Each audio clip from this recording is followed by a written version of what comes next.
Common cold को अगर मैं वेरी कॉमन कोल्ड बोलूं तो ज्यादा सही लग रहा है, क्यों आजकल बच्चों में सर्दी खांसी की तकलीफ बहुत कॉमन हो गई है।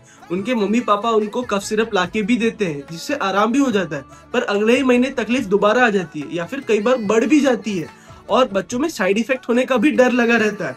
तो होम्योपैथी में दवाई है पल्सिट्ला 30। ये दवाई उन बच्चों में 2 से 3 दिन के कोर्स में ही बहुत इंप्रूवमेंट ला देती है, उनके अंदर एक नेचुरल इम्यूनिटी डेवलप कर देती है। ऊपर से कोई साइड इफेक्ट नहीं है इस दवाई का। अगर आपको भी पल्सिट्ला ट्राई करनी है तो मुझे डीएम या फिर कमेंट करें, मैं आपको पल्सिट्ला के बारे में जानकारी दूंगा।